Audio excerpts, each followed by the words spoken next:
네, 안녕하세요. 루루채널 루루입니다. 오늘 시황관에 좀 말씀을 드릴 거고, 우선 미장부터 말씀을 드릴게요. 미장 같은 경우에는 눌림 가능성이 좀 있다라고 지난주에 좀 말씀을 드렸어요. 눌림일지 아니면 옆으로 횡보를 때리면서 옆으로 좀 시간 조정을 받을지 그 구간이었었는데, 먼저 그렇게 봤었던 이유는 나스닥 100 선물을 봤을 때 연중 신고가였었던 부분을 갖다가 이미 갱신을 한번 했었어요. 그러다 보니 여기서 이제 쌍봉 맞고 아니면 쌍봉을 맞고 쭉 빠질지 아니면은 저항 맞고 눌림 받고 다시 갈지 이거는 아직 몰라요. 이 부분은 모르지만 굉장히 의미 있는 자리다 보니까 눌림 가능성은 좀 높기는 했어요. 그리고 워낙에 빠르게 올라왔었던 부분이어서 미 선물상에서는 이미 사상 신고가를 한번 넘어섰죠. 보시면은 이미 월봉인데 사상 신고가를 한번 넘어섰어요. 그래서 여기 쌍봉을 맞아 줄 만한 그런 자리였기 때문에 눌림이 나올지 이런 식으로 뭐 3번 정도 3개월 정도 이제 눌림이 나왔다 갈지 아니면은 단순하게 이렇게 옆으로 횡보를 때릴지 요 정도 이제 봐주시면 될 것 같아요.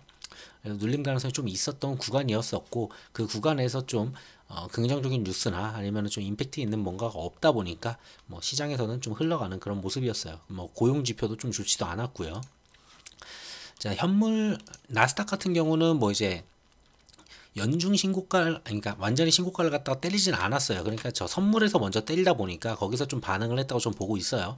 그래서 여기서 좀 빠졌는데 강하게 지켜줘야 되는 구간은 14,500포인트예요. 지금 현재 이제 14,000 뭐 선을 그었는데 한 500 정도 보시면 될 것 같아요. 전부터 그어놨었던 선이죠. 이 라인은 요 라인이 굉장히 중요하고 요 라인이 강한 저항이었었고 그 저항을 넘어섰는데 자 다시 빠졌죠. 자 빠졌을 때 이 구간을 지켜주느냐가 굉장히 중요해요. 여기를 지켜준다면은 다시 한번 또다시 움직이는 이런 모습이 나올 수도 있겠죠. 자 요게 나올지 여기서 좀 버텨주다가 CPI가 나오면서 이번 주에 CPI, PPI 전부 다 있거든요. 그리고 중국도 CPI랑 PPI가 둘 다 나와요. 그 구간에서 만약에 좋지 않은 데이터가 나온다고 했을 때는 하방 가능성이 분명히 나올 거예요. 근데 거기서 좀 괜찮게 나와준다 라고 하면은 그걸로 이제 호재다 하면서 와 하고 날아가기보다는 제가 봤을 때는 다시 또 이 구간에서 또 막히는 요런 모습이 나오겠죠. 그러면서 이 박스권을 갖다가 좀 유지하면서 버텨준 구간이 좀 나오지 않을까. CPI, PPI가 잘 나와도 요 정도 구간을 좀 보고 있어요. 지금 현재로서는. 자, 그렇게 보고 있고 CPI랑 PPI가 잘 나와도 좀 이따 말씀드리겠지만 엄청 잘 나오기가 쉽지가 않아요. 이번에는.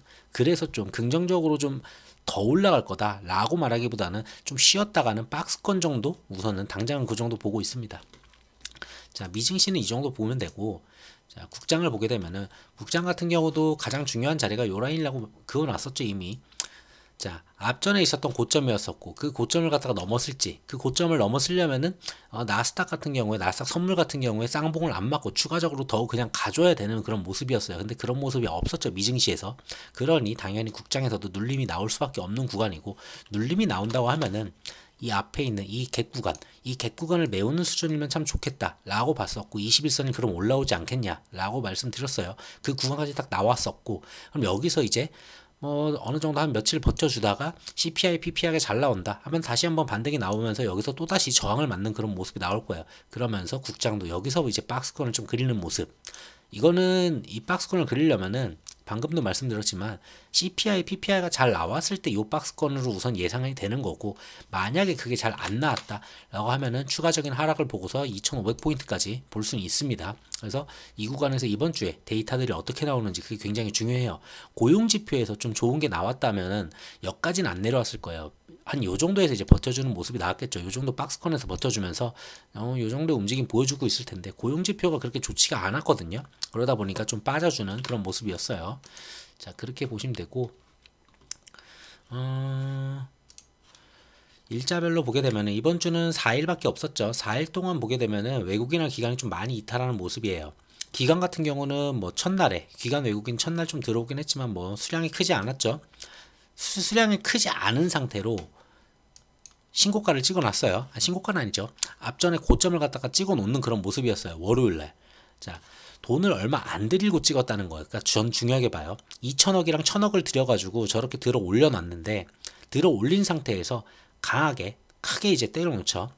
1조 2천억을 던지고 8천억을 던지고 5천억을 던져요. 기관 혼자서 사실상 2조 5천억 원을 던졌다 이렇게 보시면 돼요. 외국인은 그렇게 크게 안 던지긴 했어요. 근데 선물을 보게 되면은 선물에서 외국인은 300억밖에 안 샀는데 바로 그 다음에 1조 4천억 그러니까 1조 5천억이죠. 뭐 다 해가지고 거의 한 2조 정도 이렇게 날려먹는 이런 모습이 나왔습니다. 그래서 시장에서 봤을 때는 그만큼을 갖다가 이제 기관이 다 받아냈느냐 개인이 같이 받아냈다는 점 좋지 않죠. 코스피 같은 경우에 외국인과 기관이 동시에 나갔는데 전부 다 개인이 받아냈다는 점 결국은 전부 다 개인이 받아냈고 외국인과 기관은 전부 다 이 구간에서 이탈을 했다. 좀 많은 수량이 이탈을 했다. 한 달 기준으로 보면은 이제 한 5조 정도 남아있는데 한 달 기준 본다면 앞전에 여기서 막 샀던 것들 전부 다 포함이 돼요. 그러면은 얘네들은 사실상 여기서 더 떨구면서 다 던져도 전부 다 수익이라는 거거든요. 그래서 하방 가능성은 조금 보여지는 그런 수급인 것 같습니다.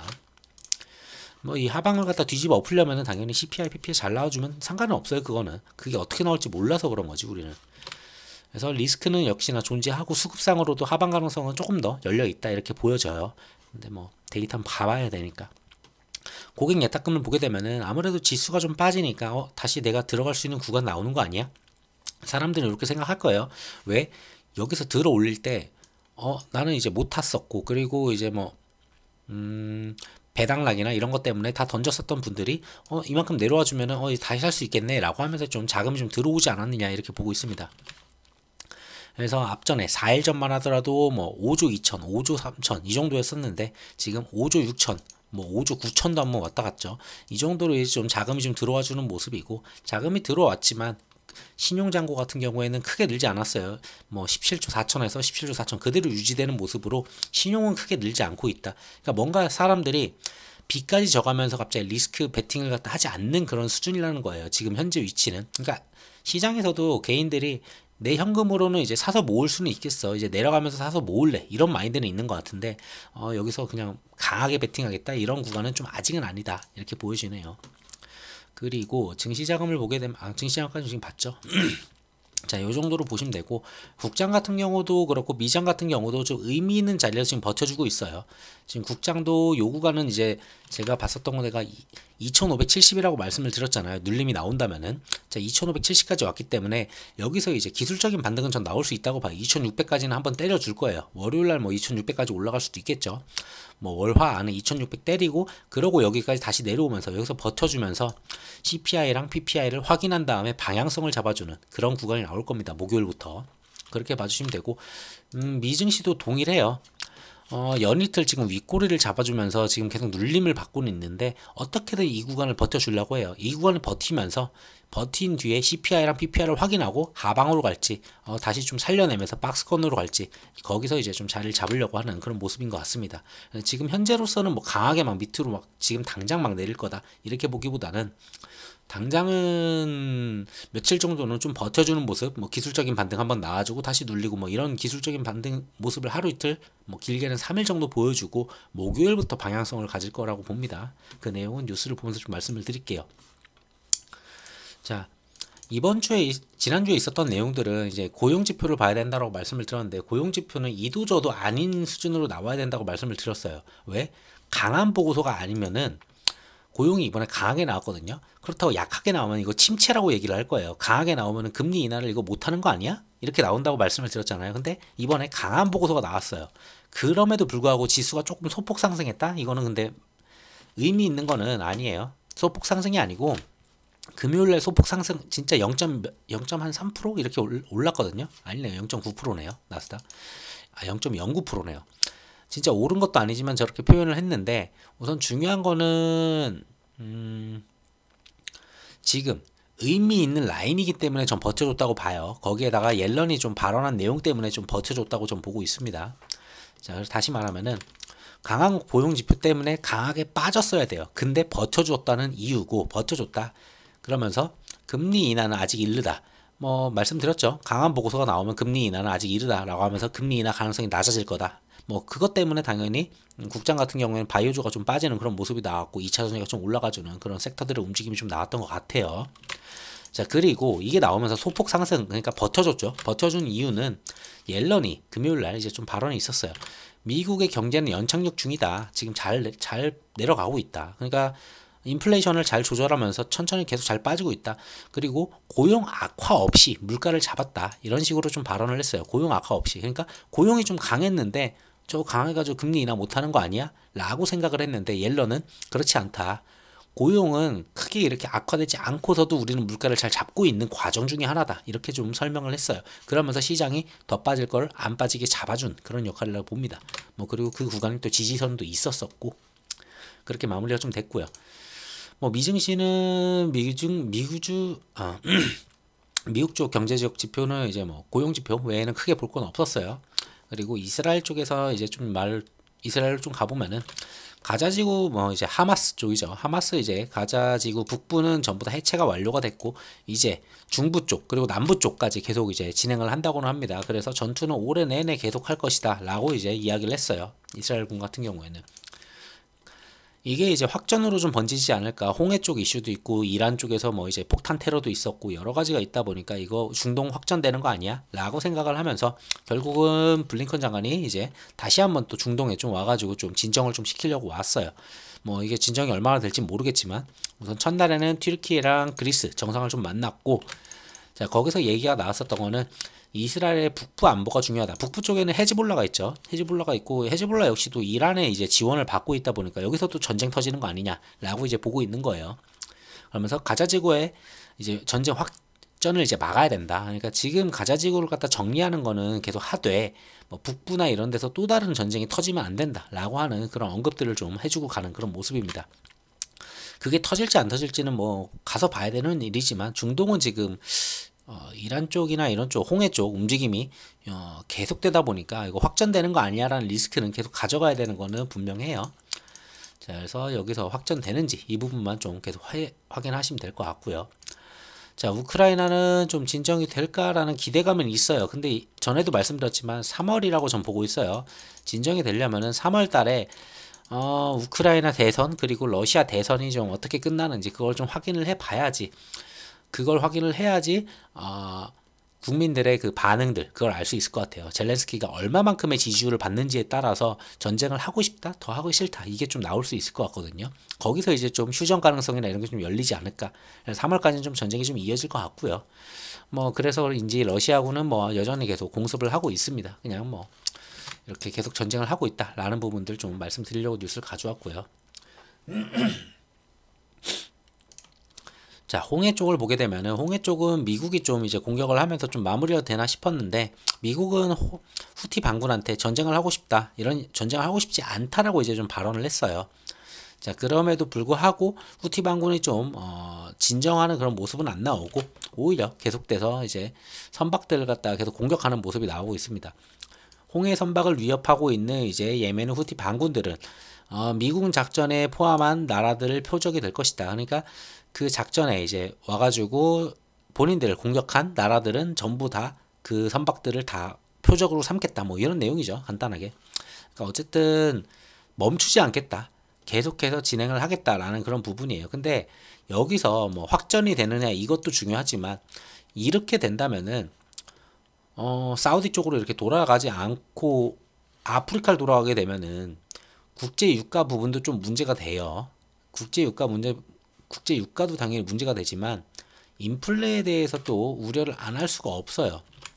자, 홍해 위기로 유럽행 이제 물류비가 지금 급증하고 있습니다. 이거는 재작년에도 좀 많이 봤던 내용들이에요. 물류비가 증가한다. 그러니까 인플레이션이 고조되면서 막 물류비가 증가하고 막 해가지고 예전에 이것 때문에 인플레이션 막 더 올라가고 이런 내용들 막 기억하실 거예요. 그러니까 인플레이션이 미친 듯이 올라갈 때 물류비가 막 장난 아니게 급증을 했었죠. 그때 당시에는 이제 돈이 워낙에 많이 풀리다 보니까 소비력이 굉장히 강했었고 그거를 못 따라가주는 생산력 때문에 물류비는 더 급증을 하고 물류가 막 쌓여가지고 물류가 정신 나갈 정도로 쌓여가지고 물류가 막 한 달씩 걸리고 막 그랬었죠. 자, 그때를 생각하면 동일합니다. 유럽행 물류비가 급증한다는 거는 결국은 인플레가 더 올라갈 수도 있겠다라는 부분들이고 한 달 새 지금 3배가 올랐다라고 해요. 결국은 이거는 인플레로 결국은 이어질 수밖에 없고 이 홍해 사태가 점점 길어지면 길어질수록 인플레가 빠르게 내려갈 수는 없다라고 보여져요. 그 이야기는 금리 인하를 그럼 빨리 못하는 거 아니야? 또다시 이런 얘기가 또 나올 수밖에 없습니다. 그래서 CPI나 이런 부분들이 다시 좀 멈칫하면서 다시 반등할 수 있겠구나, 이런 생각을 가질 수 있게 하는 내용들이죠. 그래서 후티 반군이 얼마만큼 빨리 끝나주는지, 그게 좀 중요할 것 같고요.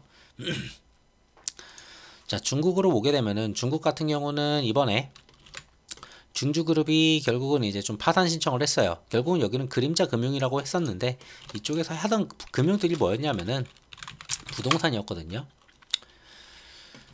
자, 중주그룹은 중국의 그림자 금융의 대명사로 불리면서 부동산 개발업체들의 이제 자금줄 역할을 해왔습니다. 그러니까 부동산이 이제 좀 힘들어지고 막 뭐 큰 덩어리들 막 이제 헝다나 이런 애들이 좀 파산한다 했지만 파산을 하지 않았죠. 그렇게까지는. 근데 걔네들 외에도 작은 데들은 파산을 했을 거예요. 그러다 보니까 당연히 뭐 금융권에도 어느 정도 타격을 줬을 거라고 봅니다. 그래서 이쪽이 좀 힘들어진 것 같고요.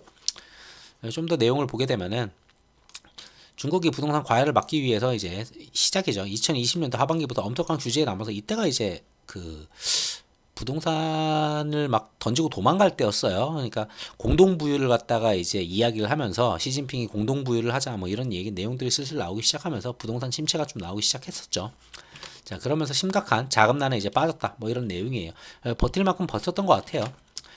자, 그러면서 헝다, 비구유한 계속 많이 들었었던 부동산 개발 회사들이죠.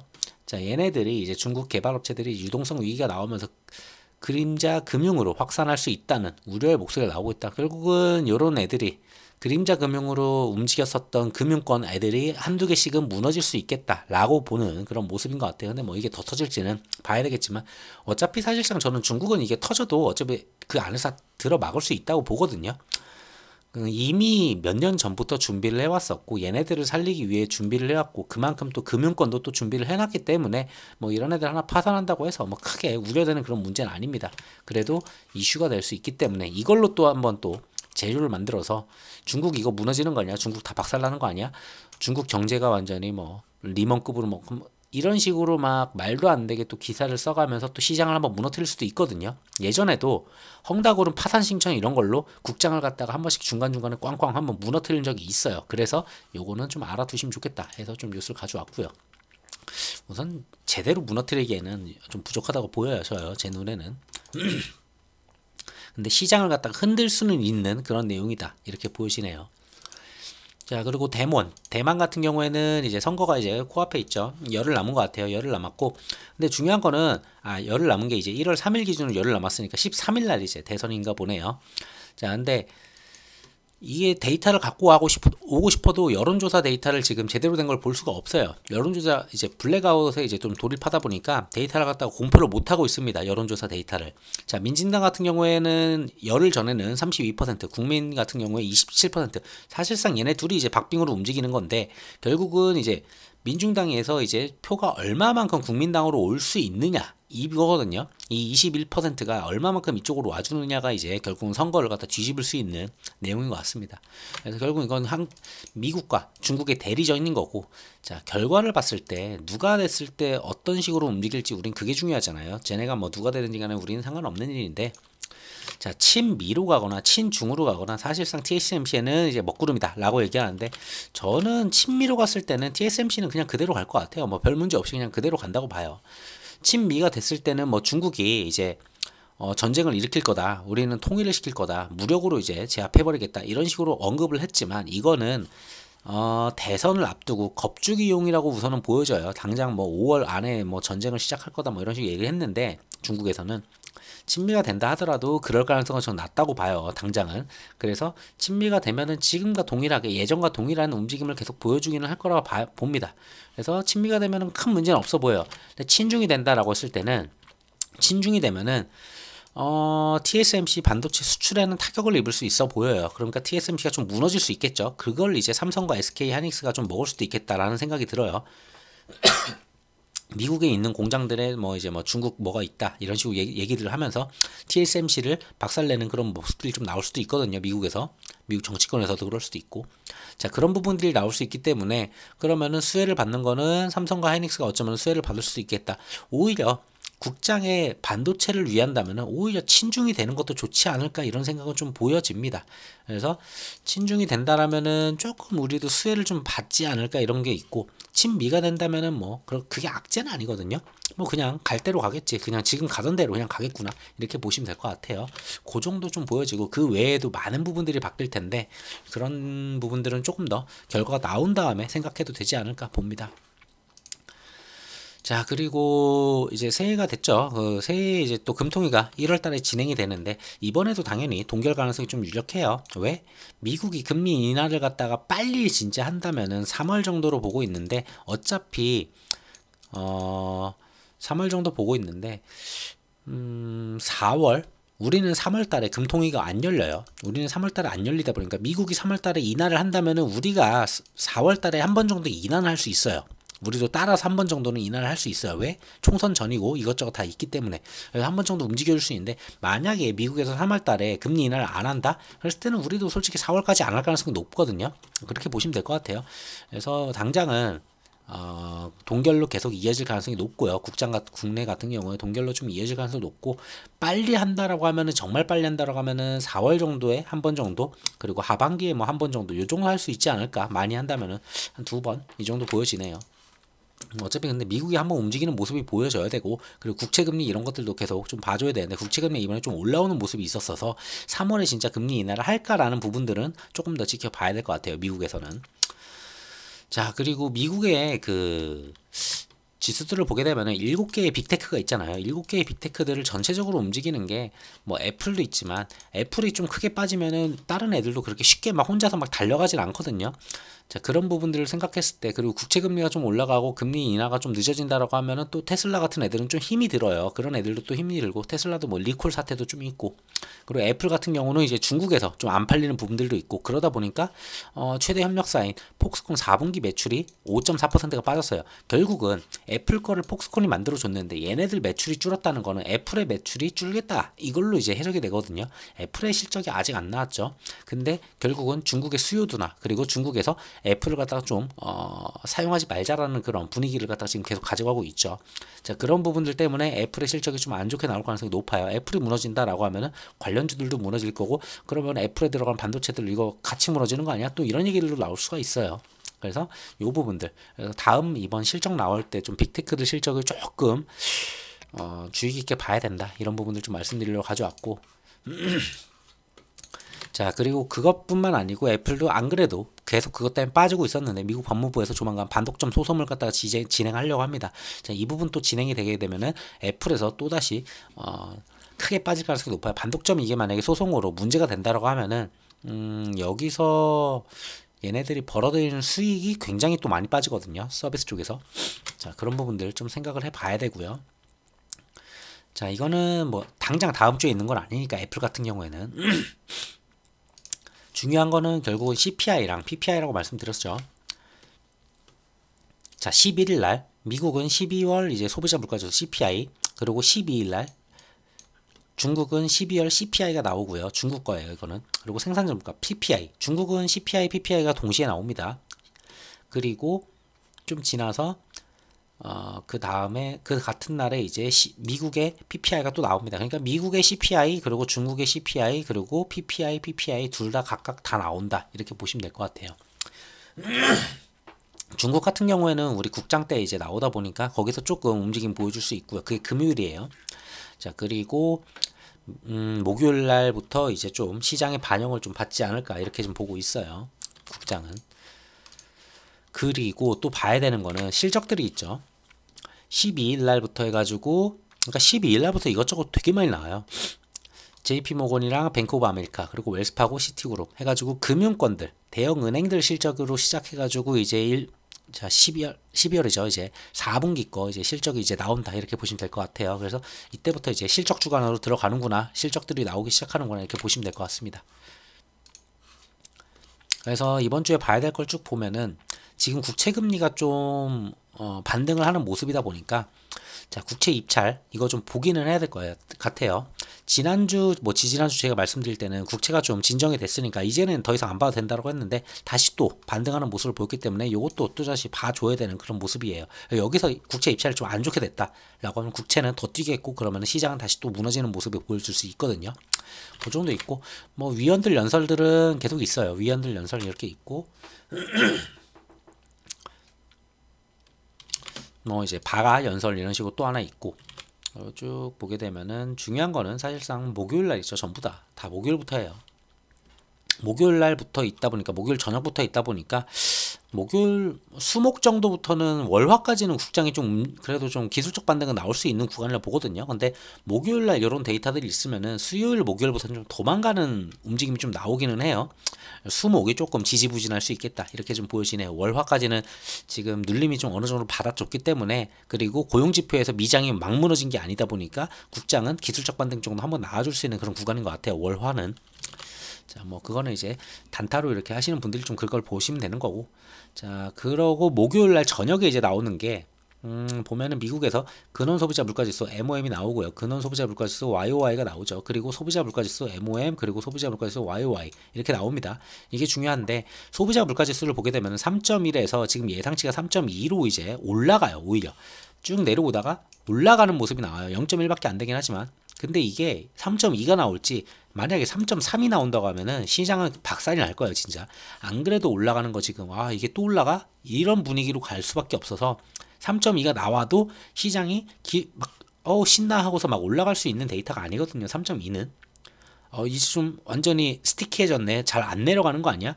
여기서 또다시 반등 나오는 거 아니야? 막 이런 얘기들이 막 뉴스들이 붙으면서 그럴 거기 때문에 좋지 않은 데이터예요, 이것도. 뭐 이거보다 낮아지면 3.1 나온다면은 시장은 당연히 또 환호를 하겠죠. 그래서 이번 데이터가 좀 중요하고요. 그리고 MOM으로 보더라도 0.1에서 0.2로 올라가는 모습. 좀 반등이 좀 나오죠, 여기도. 자, 그런데 반대로 근원 같은 경우에는 4%에서 3.8로 내려가는 모습이긴 해요. 근데 제가 봤을 때는 근원이 당연히 더 중요하기는 해요. 근원이 더 중요하긴 한데 우선은 여기 CPI에서 이렇게 나온다는 거는 다음번에 나올 PCE 있죠. PCE도 막 그렇게 좋을 것 같진 않아요. 뭐 여기 나오는 걸 확인은 해 봐야 되겠지만 자, 그러면은 근원이 잘 나와서 버텨줄 수 있어요. 만약에 근원이 이렇게 나와주고 여기가 이렇게 나와줬다. 시장이 막 반등할 정도는 아니에요. 이게 빠졌다고 해서 반등할 건 아니고 뭐 많이 빠져놓은 상태라면은 기술적 반등은 보여줄 수 있겠지만 결국은 아까도 말씀드렸지만 박스권일 거다. 해봤자 어느 정도 기술적 반등 해주고 다시 눌리는 그런 모습이 나올 거예요. 그래서 환호할 만한 데이터는 저는 아니라고 봅니다. 이번 데이터들은. 이게 조금 잘 나와도 환호할 정도 데이터가 아니니까 여기서 막 3.1 나오면 몰라요. 진짜 3.1 나오면 그건 모르겠는데 그냥 예상대로 나와준다면은 그냥 버텨주는구나 이렇게 좀 이해하시면 될 것 같아요. 제가 봤던 내용이 하나 있었는데 여기서 지금 그래서 PC 근원이랑 지금 일반적인 그 소비자 물가지수 지금 봤잖아요. 좀 엇갈려 있죠. 엇갈린 물가에 이제 등락이 예상되면서 시장 반응을 예단하기 좀 어려운 상황이다. 뭐 대부분 이렇게 좀 보고 있어요. 그리고 물가 반등에 대한 우려가 커질수록 충격이 클 수 있어서 이번 CPI는 호재로서의 영향력보다는 악재로서의 영향력이 더 클 것이다. 뭐 저도 약간 이렇게 보고 있어요. 그러니까 조금 더 잘 나와봐야 악재가 그냥 아니었다라고 하면서 박스권에서 그냥 움직임이 나와줄 거라고 보고 있는 거고 진짜 말도 안 되게 잘 나와줘야지 이게 호재로서 영향력이 있다 이렇게 봅니다. 그래서 이번에 움직임에서는 조금 방어적으로 좀 움직여야 되지 않을까. 뭐 엄청 잘 나올 가능성도 있겠지만 그거보다는 저는 유가나 아니면 국채금리나 아니면은 물가 이런 방향들 지금 후티 방금 뭐 이런 쪽에서 지금 계속 인플레가 올라가는 그런 모습들을 봤잖아요. 그러면은 그 다음 지표가 더 안 좋을 수 있거든요. 굳이 여기서 베팅을 할 이유는 없다고 봅니다. 좀 좋을 것 같아 이랬을 때는 베팅을 해보겠는데 앞전에 베팅을 굳이 할 이유가 없다 이렇게 좀 보여지고요. 목요일날은 요 정도 있고 자, 금요일날 그러면 우리 시장이 타격을 입겠죠. 금요일날 타격을 입는데 금요일날 또 뭐가 나오냐? 중국의 이제 소비자 물가지수가 이제 MOM, YOY 이렇게 두 가지가 나오고요. 생산자 물가지수 이제 나오고요. 그 다음에 이게 이제 국장에서 또 한 뭐가 터질 수가 있겠죠. 국장 움직이면서 안 그래도 미증시에서 나온 걸로 뭐가 될 수가 있는데 중국 쪽 데이터가 또 나오고요. 그러고 금요일날 저녁에 또 PPI가 나옵니다. 생산자 물가지수 MOM 나오고 근원 쪽 이제 MOM, YOY 이렇게 나와주고 그래서 미국에 이제 또 PPI가 나와준다. 그래서 이번 주 마무리 쪽에 가서 좀 변동성이 커질 가능성이 높아요. 그 전까지는 버텨주는 모습은 나올 거예요. 국장 같은 경우도 이렇게 의미 있는 자리이기 때문에 아무리 외국인과 기관이 던졌다 하더라도 아직도 5주 정도를 들고 있으니까 뭐 기술적 반등 올려주고 내려주고 여기서 버텨주다가 CPI랑 PPI 확인하고 하방으로 쭉 내릴지, 아니면은 괜찮았었네 하면서 반등 나와주면 또 저항 맞고 또 박스권에서 이렇게 움직일지, 요 차이라고 보고 있습니다. 자, 그렇게 보시면 될 것 같고, 자, 유가를 보게 되면 유가 같은 경우에는 저는 그냥 70불을 놓고서 70불에서 전후에서 이렇게 왔다 갔다 하면 좋다고 계속 말씀드렸어요. 뭐 조금 올라가긴 했는데 뭐 그렇게 세게 올라간 건 아니어서 뭐 크게 우려되는 부분은 없어요. 유가가 너무 빠져도 문제고 너무 올라도 문제다 보니까 지금은 그냥 유지해주면 참 좋겠다, 이렇게 보는 입장이고요. 그리고 국채금리 같은 경우에는 사실 4% 이제 저항으로 좀 움직였어요. 4%를 좀 저항으로 움직였다 보니까 올라왔었어도 윗골을 달았지만 다시 내려가는 모습, 윗골을 달았지만 다시 내려가는 모습이었어요. 근데 요 구간, 요 이틀 동안 돌파가 나오는 시그널이 나왔거든요. 그래가지고 4%에서 저항을 갖다가 못 만들어냈고, 주봉으로 보게 된다면은, 주봉으로 본다면 요 구간이에요. 지금 대략적으로 한 4.2%에서 4.3%거든요. 4.2에서 4.3%가 강한 저항으로 작용을 했었던 구간이에요. 그래서 쭉 빠졌지만 지금 쭉 빠졌죠. 쭉 빠졌다가 반등이 나온다 했을 때 4.2에서 4.3%까지는 이해해 줄 수 있어요. 그러고 다시 내려가야 된다, 요거거든요. 주봉상으로 봤을 때는. 그래서 요 정도까지는 좀 올라올 수도 있겠다. 만약에 이번에 CPI랑 PPI 이런 게 안 좋다라고 하면은 시장은 더 빠질 거고 국채금리는 반등이 나오겠죠. 왜? 금리 인하 가능성이 낮아지니까. 그러면은 국채금리가 다시 또 올라가는 그런 모습이 좀 나올 거예요. 그래서 그게 올라온다 하더라도 4.2에서 4.3%만 넘지 않는다면은 다시 내려갈 가능성이 있다. 그래서 어느 정도는 조금 위로 가능성을 열어놓기는 해야 될 것 같습니다. 자, 환율 같은 경우도 지금은 박스권에서 유지를 하고는 있어요. 지금 이러한 박스권에서 지금 움직이고 있는데, 만약에 CPI랑 PPI가 안 좋아지고 그러고 국채금리가 만약에 떨어지고 그렇게 됐을 때는 뭐 금값이나 달러가 다시 또 강세로 가겠죠. 그랬을 때는 환율은 다시 또 올라갈 가능성이 높아집니다. 그래서 이번 주가 굉장히 좀 방향성을 갖다가 잡아줄 만한 그런 위치인 것 같아요. 데이터들이 어떻게 나오느냐에 따라 다르지만 데이터가 안 좋게 나온다면은 충분히 무조건 하방은 거의 확정이다 라고 좀 보여지고요. 데이터가 안 좋았을 때 말씀드리는 거예요. 역시나 국장 같은 경우도 지금은 버텨주는 자리지만 데이터가 안 좋으면은 당연히 2,500까지는 내려올 가능성이 좀 높다고 봅니다. 근데 이거에서 베팅 걸기가 참 어려워요. 데이터가 만약에 잘 나오면은 어쨌든 간에 여기서 놀 테고 여기서 계속 놀 테고, 데이터가 안 나오면 여기까지 그냥 바로 빠질 텐데, 이걸 가지고 베팅하기보다는 저는 그냥 비중 조절 정도 하시면 충분하지 않을까, 그렇게 보고 있어요. 자, 그 정도 말씀드리고 오늘 영상 여기서 마무리하도록 하겠습니다. 영상 들어 감사합니다.